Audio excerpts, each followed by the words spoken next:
this event, the CI group. They have been a wonderful supporter of our local chapter. And we have Marjorie, who's also a board member, and Juliana, who is still logging on, is also been part of the board. And so with CI Group, we have a few representatives. We have Robert Roque, the VP of the Miami market. Welcome, Robert.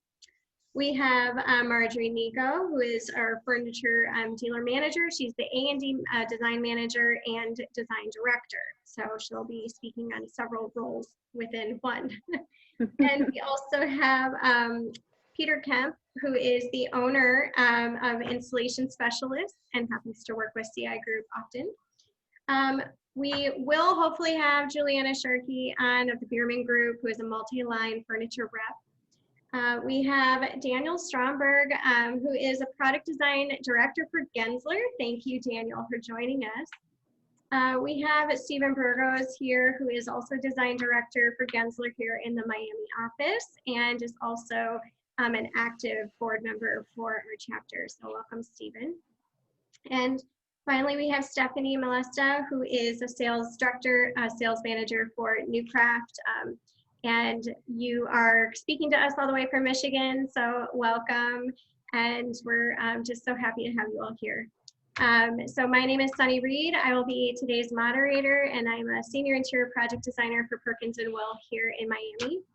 And I have also had the pleasure of specifying furniture for the past 13 years of my career, and do find it to be a very important subject. So to kick us off, I am going to start reading off some questions.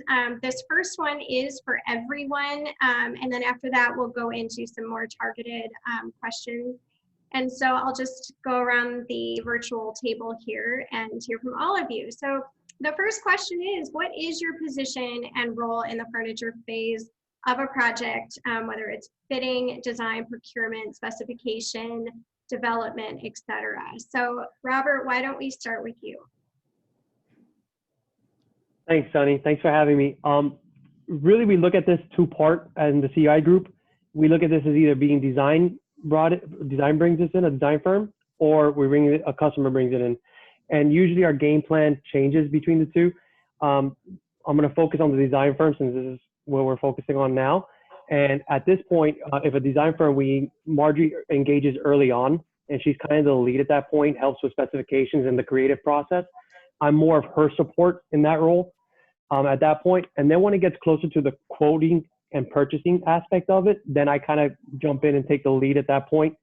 And Marjorie acts as support as well. And then that usually a transition from purchasing to a project management role on my end. And then I'll be the lead on going that way. But ultimately, it's to make sure that, like you said, all the stakeholders, the design firms, the end user client, both of you are considered our clients as well. And we just want to make sure your design intent is maintained and make sure everybody's happy with the end result as well. Great. That's a wonderful goal to have. Okay, Stephen, how about you?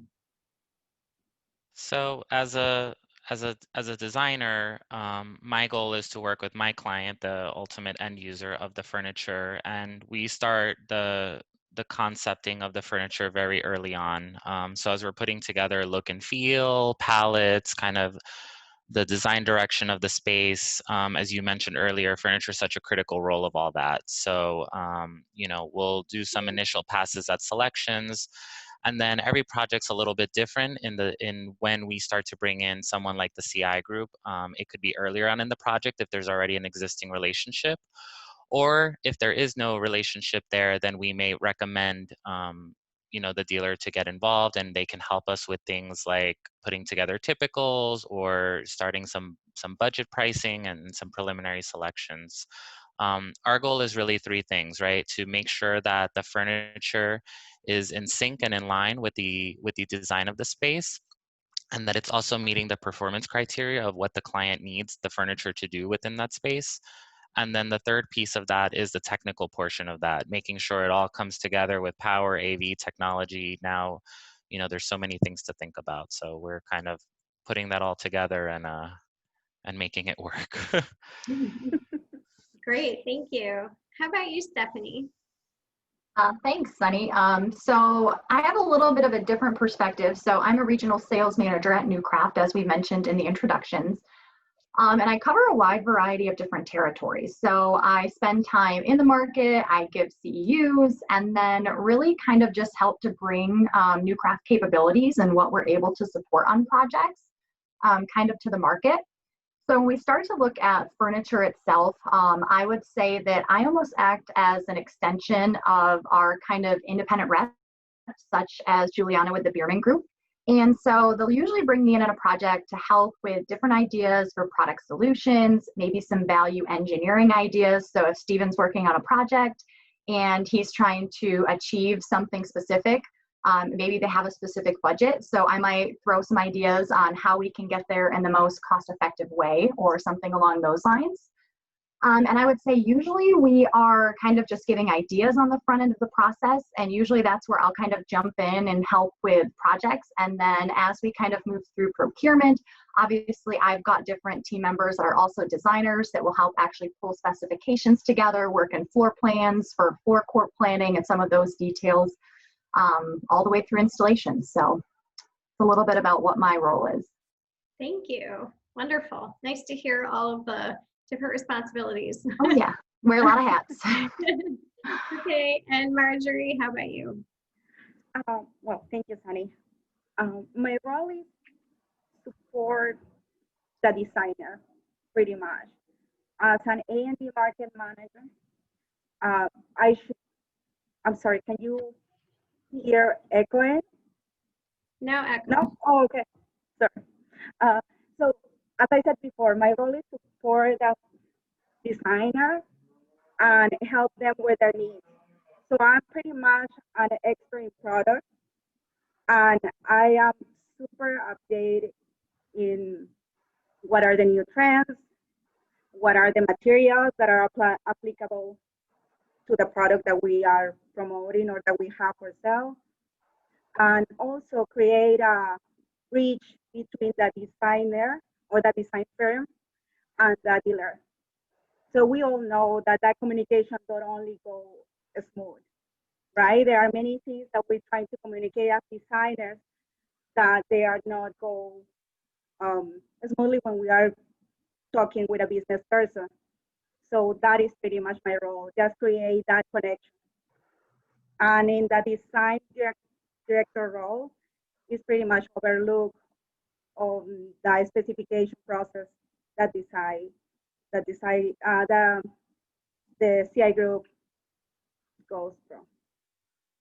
Great, thank you. Lots of responsibilities too under your hat. Okay, so Daniel, how about you? Sure. First of all, thanks for inviting me to the panel. I really appreciate it. I'll talk about my role within Genzer in terms of what I do. I only do industrial design or product design. I don't do interior design whatsoever. So what we do, and it's the reason I came to Genzer really, is that my involvement in furniture starts literally from the business development phase of trying to figure out what the new product is. So through trend analysis, through talking to our clients, our designers, whatever it's going to be, we will figure out what is, for instance, Steven and I right now are working on a project together, but what is the future of office, right, post-COVID? And through that conversation, we will start then conversations with manufacturers, and then we get through the design brief of what that product's going to be. It's never just for a Genzer product, it's just for everybody globally. Because, if we're frankly, the scale that Genzer works in, if we're seeing significant issues or solutions that need to be created, we're guessing that the entire world probably has these similar situations. And then I'll carry it through all the way through creative direction, design direction of the product itself, through working with the manufacturer's engineering team, through the marketing, through the launch of it. I'll do things like this, for instance, where talk about the product. I call them dog and pony shows often, and then I also work just because part of the idea is that if we're creating solutions for the A&D market, right, we should be using our own products that we design. And so then I'll work with somebody like a Steven or whoever on a global scale to try to see if our products are appropriate for our projects. And if they are, then I kind of start working with the specifications. So literally I'm from the genesis of a kernel of an idea of, let's say, a chair, through trying to get it on projects whenever it's appropriate. and then hopefully not dealing with the problems down the road. So that's, Yeah. hopefully Well, I'm not part of that. So that's fascinating. I think hearing from someone who gets the opportunity to be at that forefront of just the idea and really the where the seed of the piece of furniture or product starts is a really great perspective. So thank you so much for being here today. Okay, next, Peter, how about you? Well, good afternoon. Thanks for the invite. I think my role and my staff's role depends on the project that Corporate Interiors is working on. You know, we could be offering the installation price. We could be meeting with the client, discussing timelines, conditions of the building. Is it sending out a lead installer to do field measurements, be it a wall job? You know, one of the reasons that's the corporate interiors and installation specialists have joined teams is we've seen over the years the strength of the sales staff and what they bring to the table. But one of the most important things is also the installation aspect. So by combining corporate interiors and installation specialists, we're a unique team out in South Florida now where we're offering a complete turnkey view of the project right from the beginning, you know, all the way to the end results. Well, I definitely think it's important to hear your voice as well, because, you know, you are seeing kind of the end of a long process and seeing other issues that may not have been caught, which we'll talk about later. Okay. I think it's really great to have you here as well to offer that perspective. Okay, and welcome, Juliana. I'm so glad to join us. No problem. I think we're all dealing with technology issues daily, so no worries. So we're just wrapping up question number 1, which was for everyone. So I'll just read it again since you joined a little late. What is your position and role in the furniture phase of a project? So I think being a manufacturer's representative, my role is kind of an interesting role, and it's also a role that most people in our industry find extremely confusing. So I would say the most important part of my role is a marketing arm of the manufacturers. So if you look at our industry and you look at a lot of the larger manufacturers, whether it be Herman Miller or Steelcase or Knoll or some of the just, you know, Technion that are just huge companies, they all have dedicated sales force that that's all they do is they work for those companies. What happens is there's a lot of companies out there that are more mid-sized manufacturers that they're not going to have the financial base to have dedicated salespeople across the country. So what's happened over the years is that we have this entity that has come about, and it is the independent rep group. So independent reps like myself will represent somewhere between, you know, 6, 10, 12, 20 different manufacturers, and they're all, you know, medium-sized manufacturers for the most part that need someone to be the voice for them in the marketplace. So that's one of the things that I would say first. And one of the things that's very interesting is that, you know, we're in an interesting place in history right now with everything that has happened. But I've been working in the furniture industry working as a representative for a number of years. And there has always been an evolution of how this independent rep versus dedicated sales force works. So what happens is that you have these manufacturers that have independent reps. It's a great value for them because they pay commissions. They don't have to pay benefits. And then what happens is business will get really, really fabulous. And so the manufacturers will say, hey, we're going to hire our own sales force. And then all these people will just sell our furniture. We don't have to worry about any conflicting manufacturers. Well, then what happens is you have a economy downturn, something like we've had this year, and a lot of those larger manufacturers will all of a sudden say, hey, we can't really afford to have dedicated salespeople. So we're going to go back and we're going to start hiring independent reps. So it's been quite kind of a roller coaster since I've been working in this industry. But I think that's probably the most confusing part for most people, is they don't understand that they don't actually buy anything from me, that I'm just there to provide support. And I'm there to provide support to both the design firms in the specification process, as well as the dealers in the bidding process. So hopefully that helps. Yeah, thank you. Yeah, I mean, I think that it's a really good clarification on what your role is, which is why we're all here today to talk about everybody's different roles.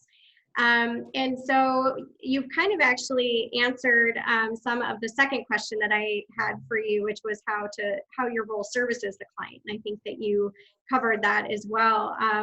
And so just to kind of springboard from that and find out how other roles do service the client directly. So whether there's an interior designer involved or firm involved or not involved, how would your role service a client in a more direct way? So Robert, why don't you start touching on that?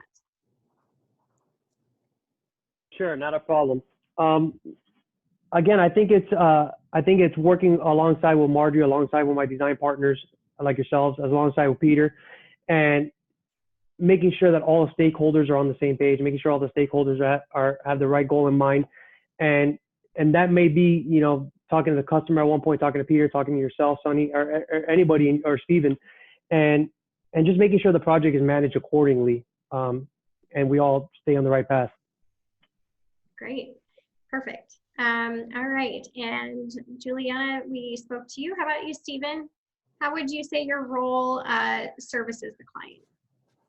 So for us, we're really the problem solvers. Clients come to us with all sorts of issues, and you know, it could be with things like employee engagement, health and wellness, you name it. You know, the interior architecture is some part of the solution, but the furniture is really the workhorse. That's what people are going to be touching and using, you know, every single day in the space. So trying to find that right mix of, you know, what's going to work for them and what's going to hit the right price point, what's going to have longevity, what's going to be timeless, what's going to work seamlessly with technology. It's, you know, putting that all together into a package, and working alongside our partners like, you know, the CI groups and the new crafts, and yeah, and putting that all together. So yeah, totally agree. Stephanie, how about you? How would you say your role kind of services directly to a client, or do you not work directly with the client? Do you usually work with someone in between? So that's funny, because my response was that my role kind of indirectly services the client. So it's very unlikely that I typically interface directly with the end user. So it always kind of impresses me that customers end up with our furniture in their spaces, but they have no idea who New Craft is. So a lot of my time is really spent kind of like as Robert. So really just ensuring that our A&D partners have everything that they need to really be able to solve some of those problems. And I would say ultimately setting up our dealers so that they also have all the knowledge at their fingertips. I always have a special place in my heart for dealers, because they have potentially 100+ manufacturers that they need to be experts in. And there's no way that with all the products on the market that they're going to know everything about every single one of those products. So if I can kind of help cut through some of that tape and really kind of serve it up so that they have all the relevant information that's actually going to benefit the product versus trying to sell them something, I think it just ultimately helps, you know, end up with a happy client, which is what we're trying to do. So great. I think that's a really wonderful kind of perspective to point out, is really that a lot of our clients don't have any idea who these manufacturers are. And in our own way, we're all, you know, salesmen, you know, trying to really sell an idea and a product and an activity, etc. So absolutely. Wonderful. Okay, so moving on to another question, which I think is really why, you know, again, why we're all kind of talking about our ways we work together is, who would you primarily communicate directly with, and what is your preferred flow? And I highlight that word preferred because sometimes the way that we have to work isn't the way we want to work. So today I want us to all live in a world where we get to work the way we want to work. And who would you love to be able to primarily directly communicate with that maybe you don't get to, or et cetera? So why don't we start with you, Juliana? So I guess my preference would always be to be working in the front end with the designer, but then in the back end with the dealer. And the idea of that is that, the designer is hired to provide the best solution. So that best solution means that, that it's meeting their application needs, that they've listened to what their format is in terms of the best way for their office to function, and then also the quality that they need and their budget. I'd love to be in that front position. Ideally, because that way, as Stephanie was saying, is there's so many manufacturers out there, and there's just no way that the designers or the dealers can really know all of the attributes that all of the different manufacturers have. So to be able to be part of that initial process and really help them solve the problem of the clients is ideal. But then again, having to wrap around to that back end and helping the dealer with, finalizing everything so that that image and that design concept that the designer starts with is actually achieved. Okay. So. How about you, Marjorie? Oh, we can't hear. Okay, I'm mute. You're mute. She doesn't see she's on Sorry. mute. Every single time that I unmute myself, I hear that echo. Okay. So that's why it's delaying my answer. Give me a second. Let me see if I can do it. Okay. So as I was saying, Oh, we can I think it is exactly the same thing. barely hear. Before, we are the connection there between the work that Juliana and Stephanie do and the work that Steven does, right? We are supposed to be collaborating with Steven to identify from all of these 200 manufacturers which ones are the best for his project. Then also, hopefully helping him to select the best fabrics and accessories that he will be bringing into his project. Then just make the connection and have a Juliana and a Stephanie working with us to make sure that all of the engineering, all of those foreign pieces are going to be working well and they're going to look the best when they're in stock. Okay, and how about you, Peter? Well, I'm big on communication. I think that there's the commercial furniture industry surprises a lot of people, but it's very complex. I think it's been mentioned a couple of times now. I mean, there's hundreds of manufacturers, there's thousands of products, excuse me. And when you're interacting with multiple levels of your staff, you're dealing with your clients, you're dealing with designers, you can get a project off track very quickly. So my belief is to streamline the communication. Try and have some person at the CI group, some person at the installation specialist who is the nucleus. So the communication flows through those two persons back and forth, and then they reach out to their partners, be it a sales staff or a designer. So if you ever have a question down the road, you always know where to go back to find the answer. So I think communication, again, is crucial. And when you ask who the preferred flow is, I think you have those single entities at each organization that kind of control that communication. Good advice. Have to Just I'd like to cut in here if that's okay. Yeah.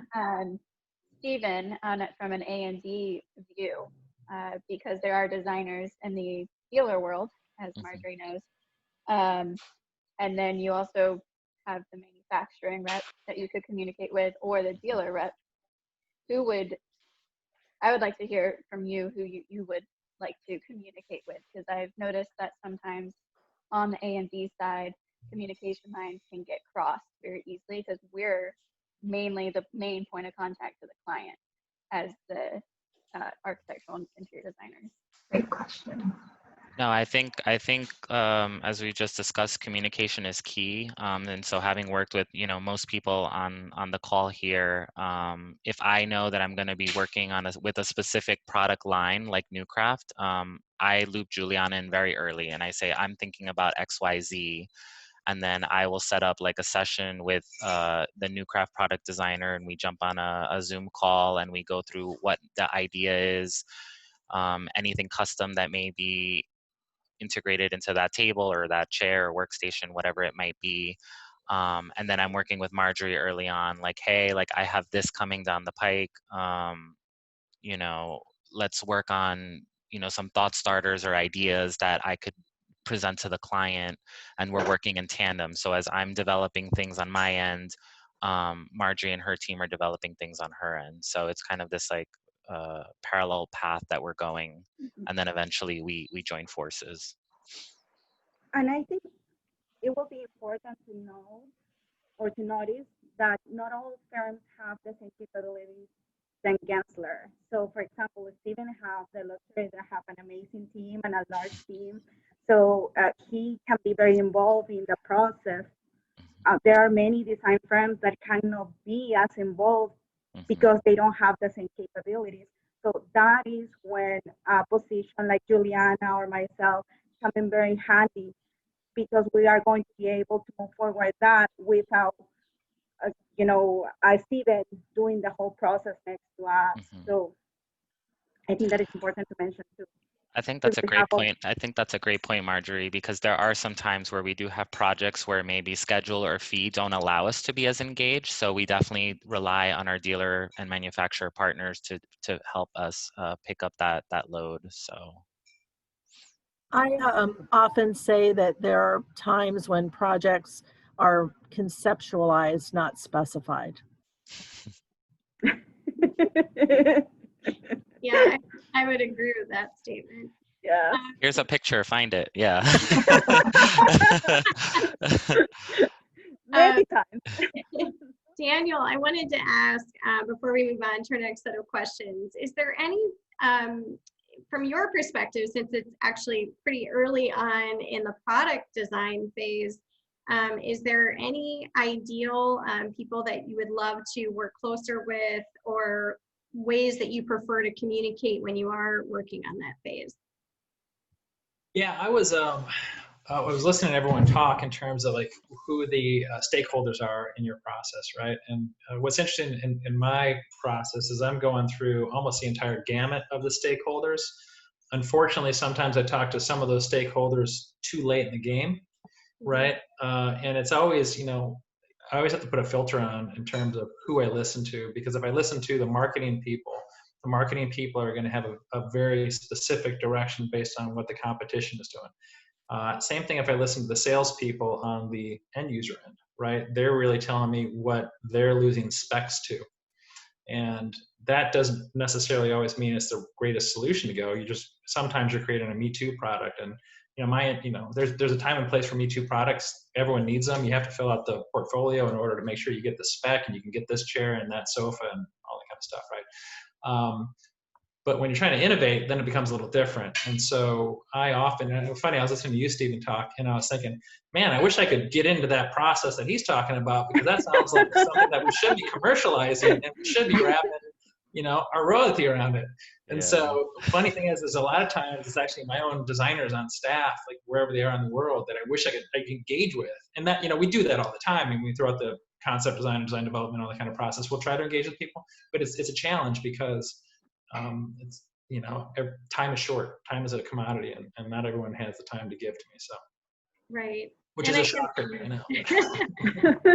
Well, and I think it's a unique opportunity too when you get to really dig into custom design or design a piece that is very specific to solve a very specific problem, and that's not something that we all get the privilege of doing. So I think that your perspective is so amazingly unique to the furniture design process. So I'm going to skip a little bit ahead into some deeper dive questions because I'm really anxious to answer this one because I think it always prompts some really good conversation. And so I'm going to start with Juliana on this question. If you could improve 3 things that you see A&D designers doing by mistake, you know, hate to say it, but sometimes we make mistakes. What would those things be? Well, I think the first one I referred to just now about conceptualizing and not really specifying. So I'm in kind of an unusual position because in addition to doing furniture, I also am the representative for 3form. So a lot of times with 3form, I have, you know, kind of those issues where everyone loves the product, but they don't really understand how to use it. Furniture actually seems to be a little simpler. But I think what happens sometimes, and I certainly would not accuse Stephen or Alexis of this. However, I think there are times when I don't think designers really listen as closely to what their clients' needs are as they should. And sometimes design firms have kind of styles and design packages that they are comfortable with, and they get applied to projects that maybe are really not as applicable as they should be.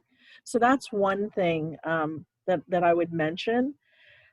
Is just definitely listening to the client. So whether it's, you know, whether what their work habits are or what their budget is, you know, all of those things have to be really very, very seriously taken into consideration.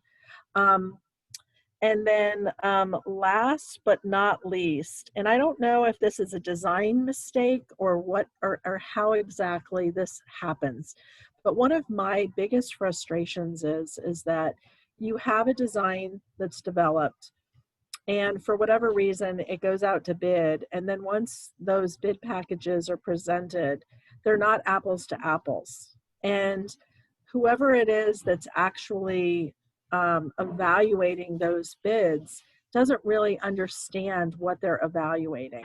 So then what happens is that they may end up going with the lowest price bid. Well, maybe there's a reason there's a lowest price bid. Maybe that's because when they get into the project a little further and they start talking about tables, the person says, oh, did you need legs with those tables? Because that'll be a change order. And so what happens in those cases is that you have a project where it went out to bid, it was given to the lowest bidder, and by the time all of the change orders are added up, that lowest bidder has now far exceeded what the highest bidder was on the project. And it has to do with really the evaluation phase of the furniture package. Thank So you. I don't know if anyone else has had that experience.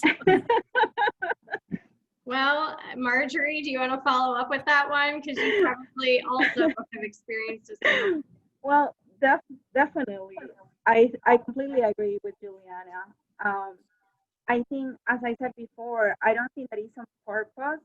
I think sometimes we are just too busy and going too fast that we are trying to evaluate 3 things, and we're trusting in our partners, right? Like you as a designer are trusting in your partners to provide you exactly what you have specified. Sometimes the bids come a little ambiguous, so you have room to play with that. I think that's when you are able, as a dealer or a furniture manufacturer, to play a little bit with those things. When you're straightforward, you always will have all apples to apples, right? So maybe the bid package being as clear as possible.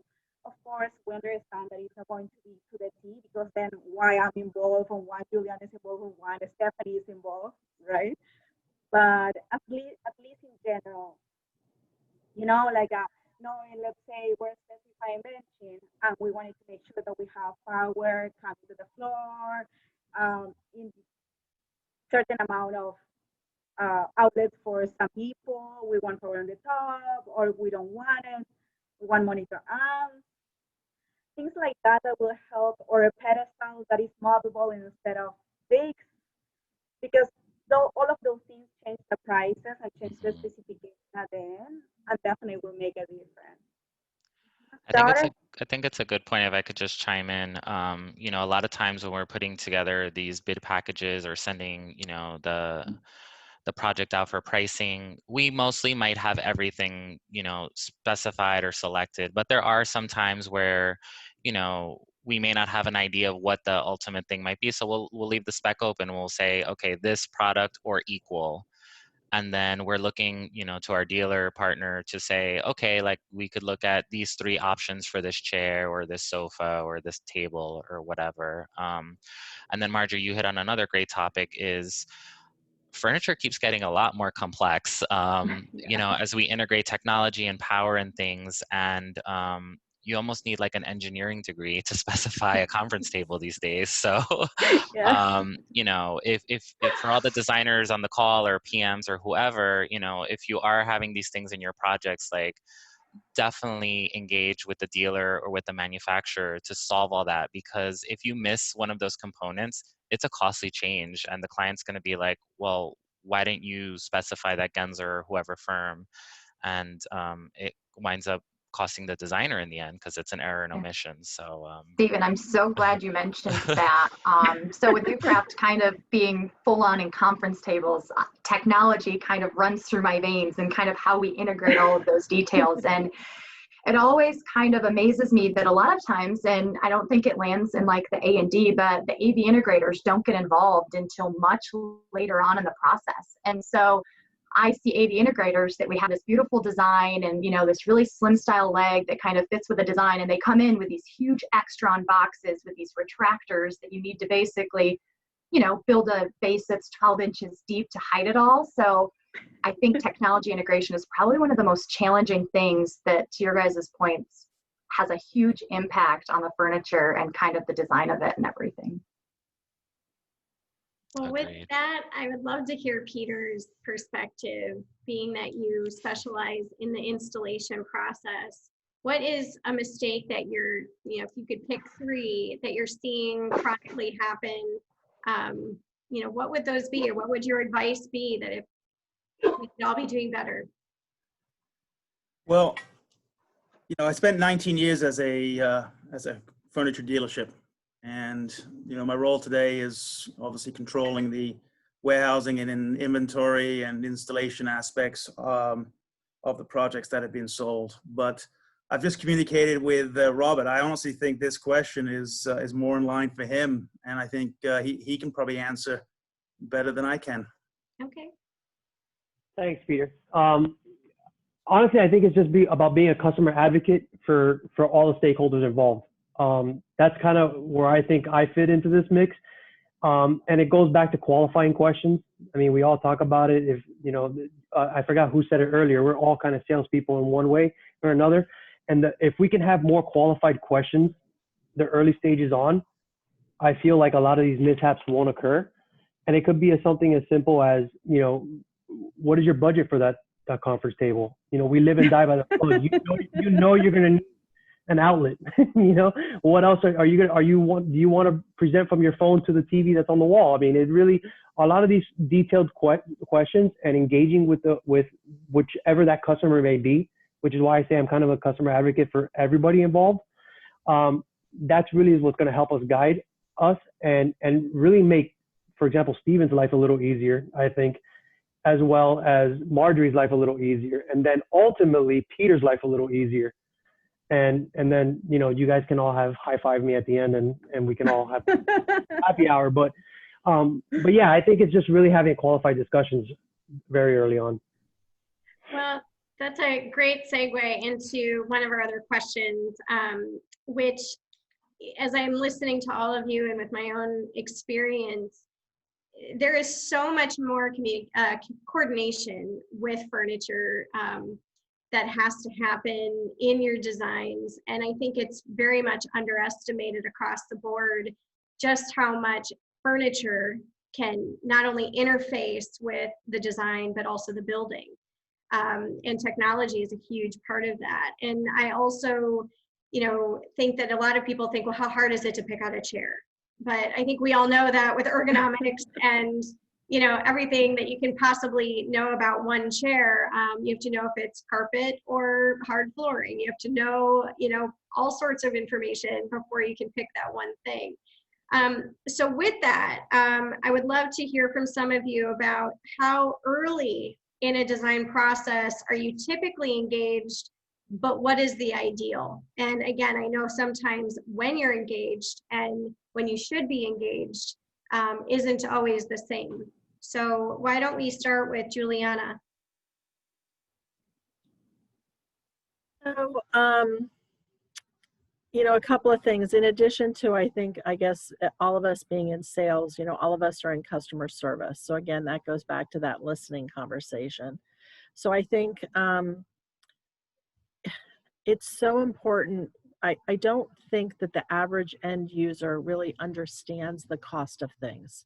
They're being bombarded on a regular basis by, HGTV and Pinterest boards and Wayfair and completely unrealistic information based on what we know to be successful in an office or in a contract atmosphere. So we really need them to understand that budget. And we need them to understand that budget in terms of, finances, because, if they're setting up a space and they're renting out X number of square feet, they need to know how much money they're going to have to invest in furnishing that amount of square feet. It has to do with finances. It has to do with how much of a loan they're going to take out. Are they leasing the furniture? What are the tax implications? So it really is something that really needs to start kind of early on in the phase. And one of the conversations that I have sometimes with designers is that we'll be talking about things and they'll say, well, wait a minute, are you value engineering the project before we start? And one of the things that I always recommend to designers is that they have like kind of a good, better, best in their mind right up front, so that way if something happens midstream, they're not caught by surprise and they're not left with that, oh God, wait, now I have to redesign everything, but really have something kind of in their back pocket.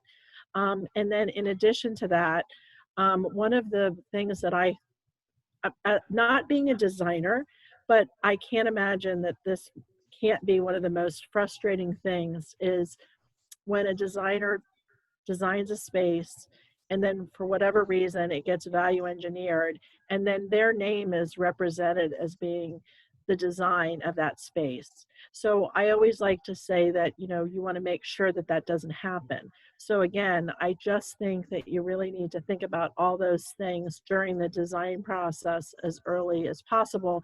Now, mind you, there are going to be things that are going to happen during building, construction, et cetera. And even when you have a project that's in budget, things can change and all of a sudden you're having to reselect. But those are the things that I would try to keep in consideration. If I could just chime in on that, I think that's a great point. And I think that's why as designers, it's so valuable that we deepen our toolbox or in our like bench of where we, our understanding of different lines and products, so that you have that kind of good, better, best set up in your back pocket. So you're specifying what you want, but I mean, this happens all the time, right? Budgets get cut or, things, curveballs get thrown. So that way, if you need to pivot, I'm not going for the, X chair, but I have this Y chair here that, looks just as good and it will perform, but it's going to be at a price point that meets the project needs. So great point, Juliana. So Daniel, how early are you typically engaged, or what's your ideal when you start your design process?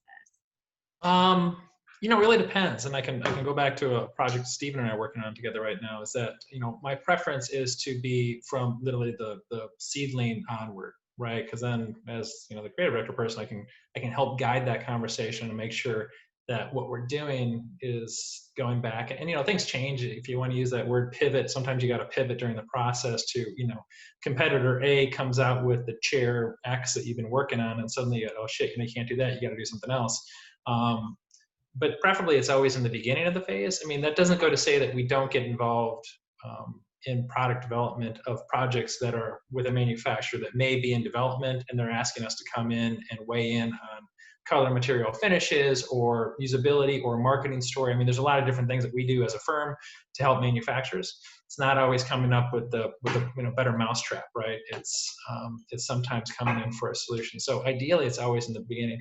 I would say on the previous conversation, one of the things I've noticed with Designer Pipeline, and Stephen, you talking about building that tool set, is I've always been amazed. I'm sort of within the LA office. Our office is quite big. It's between 500 and 600 people. And so that's larger than most firms, right? Just my office alone. And so I kind of sit within, well, when we go to work, I sit within the tech group, part of what I said. And so the tech clients that we have a lot of times are asking designers to come up with ideas, never telling them what the budget's going to be. And so that seems, again, if I put my business hat on, I say, well, that just seems like a horrible waste of time, because then, you're creating A, B, C scenarios. B and C are totally out of the ballpark of what can be afforded. And so you're wasting everybody's time. Client falls in love with option C they can't afford and want you to do it for option A's budget. And it would seem that from a client relationship standpoint, from a business relationship standpoint, the whole deal around is that, having that information up front is hugely helpful. I've also been, and I don't know if it's my experience has been different than others, but I think it comes down to the weird pricing structure that our industry has of 50, 40, 10, or whatever the heck it is, right? I've always been amazed at how few designers know what something actually costs. You say, well, how much does that chair cost? It's just, we use it on this other project and it worked. Versus really, and I don't know if that's a matter of a transparency issue on behalf of the manufacturers, or if it is a software integration program that needs to be created that says when you throw something into your Revit model, it's going to exponentially, start tallying up what that budget is. Maybe it already exists. It's not my field, so I don't know about it. But there has to be better ways to communicate. Going back to the communication aspect, to help things land from an experiential standpoint, what we want, as designers, what our clients want and can afford, and then obviously what we can deliver on time. So I'm just going to respond to that, Daniel. I think you make a really good point there, because it is a really crazy thing, the whole discounting. So as an independent rep, we have different manufacturers, they have different discounts. And then, you have like some of the big guys that they all have a project, and they have list price. And then by the time the project goes out to bid, they have discounted it, and the discount is 80 off of list. Well, then what did that list mean really? And then I have another manufacturer that we just work with, where their discount is 40 off. And so sometimes somebody will say to me, oh, well, what's the discount? And I'll be like, well, it's 40 off. And they're like, oh, well, that's not a very good discount. And I'm like, well, it's relative, right? Like, okay, so do you want me to make the chair more expensive so that I can give you 50 and 10, or do you want me to make it even more and then I can give you 80 off? It's like, but you're right, 100%. And I think that is part of that same conversation of the people that are evaluating don't really understand, and then when it's being designed a lot of times. So anyway, just to put this kind of in perspective, the people on IIDA kind of know this. So I've always been very active in this industry, and I love the design aspect, but I actually have a degree in accounting. So of course I think of things from a very different perspective. I wish I had a degree in accounting. It's useful for everyone, I think. I'm still working on 2+2. Well, so as we are nearing the last 5 minutes of this hour, obviously there's a million more things we could talk about and do a deep dive just in costing of furniture and some much more, nano discussions. But as we kind of round out this hour, I wanted to just end with a more personal question, which is, what was your biggest surprise about furniture and the industry and furniture design as a whole when you started in this role that you're in? And so, Daniel, why don't we start with you? Sure. I'll tell you what my biggest takeaway has been since I've joined Genzer, because before this I had my own thing and I had done a bunch of work for Knoll and then Herman Miller. I worked for a fellow named Don Chadwick for a long time, Aeron chair guy. Awesome experiences. And I always thought that you create this beautiful, awesome product and it just goes to market and it's good. But the one takeaway that I've really learned is that it doesn't matter how great of a product you think you've designed, Steven is always going to want to customize it. You know, not Steven himself, but the Stevens of the world. True story. Right? It's all Steven's fault. No, I mean, but seriously, like, you know, the designers are always going to want to customize it. And so it's completely changed my approach in terms of development, because trying to factor in all the potential changes, you know, sky is scale, color, material, is a much smarter way of developing product, and then ultimately it's going to work out, you know, for the Stevens of the world to use as they want, because otherwise they're going to go somewhere else. That's a really great point. I think we all need to appreciate what it takes to get product from design to market, and then, you know, of course, everything that we want to do with it. How about you, Stephanie? What would you say your biggest surprise was? So we talked about it a little bit earlier, but so I have a sales and marketing background. I do not have a design degree. So coming into the industry 10 years ago, I would say my biggest surprise was the complexity of furniture. As cliche as it sounds, now when I try to describe to people outside of our industry, like how complex it is, I always describe it as like an onion with all these different layers, and, you know, with the dealers and the design firms and project management firms. And I think it's really started to give me an appreciation where before I thought, you know, a table was a top with 4 legs, can't be that complicated. And boy, did my mind change. And I think what's so interesting about it is our industry is kind of ever evolving, and, you know, designs change, trends change. And so it really just keeps every day kind of fresh and new in terms of what you're working on. So I've really developed kind of an appreciation for people that have that design eye, the ability to design the products, and kind of put everything together. So an appreciation for how complex everything can be. How about you, Peter? Any big surprises when you started? Yeah, I think I'm surprised that Stephanie was looking at my notes, because a lot of what you just said, I concur. So my biggest surprise is how complex this industry is, and how many partners are involved, how many people touch, you know, each process. And that's, you know, I went back to an earlier conversation about communication. Well, communication, again, is absolutely crucial because of how complex, how many items, how many players are involved. One of the other attributes is the length of the process. I was surprised at how long furniture took from having that initial conversation until the installer is actually driving and delivering it. So I think those were the 2 biggest surprises for me, was how complex the business is and the length of the process. Well, Peter, don't forget how complex the products are to install these days as well, with all of the technology and things too. So every aspect. I was going to jump back into a previous discussion. You know, when you're designing furniture, and we were talking about pricing, and, you know, do you want to go in at a price point? Well, you've also got to look at what you're representing and how much time it takes to install. So, you know, there's chairs out there that are fully built. So if you come to me and ask for an installation quote and I've got 500 chairs, my first question is it a KD? All right. So if I've got 500 chairs and my installers are going, you know, with whatever number of trucks to deliver that, or the trucks going direct, how many guys, how many hours per chair if it's in a box and comes in 50 different pieces? Or is the chair pre-built? And all you do is pull it out of the box or out of the wrapping and wheel it into the building. I mean, that has a tremendous impact onto someone's budget. You know, I mean, I'm bringing that down to a much smaller level, and I had this conversation with corporate interiors. Let's talk about putting a PED-supported work surface because you wanted to save $15 on a cantilever or an end gable. Well, when I'm installing that PED, or my guys are, you've got to pull out all the drawers. You've got to drill holes in the top of that PED. You've got to put screws up underneath to hold it to the work surface. You've just taken your labor, costing $15 to the customer for a cantilever or an end gable. You've just had $40 in labor. So those are the kind of things that we're talking to corporate interiors about, how we interact with the customer, streamlining, driving cost out of the system. So then again, see, right back to the beginning of how complex this business is. Can't get out of it. I can definitely see a budget CEU on our horizon. I think that doing a little deep dive just into that subject and, you know, all of the costs. And it always comes back to also that sticker shock and why you would hire professionals to pick out your furniture.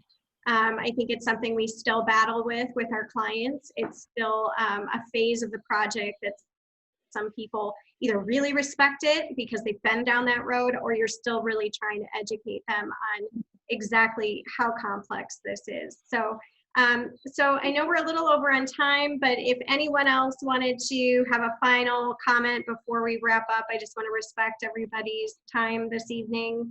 I just can't. I wanted to say one thing really quickly, is that for anybody who's ever been in the Merchandise Mart, that has got to be the first time you go to NeoCon, the most overwhelming thing in the world is all of the different chairs and all of the different desks and tables.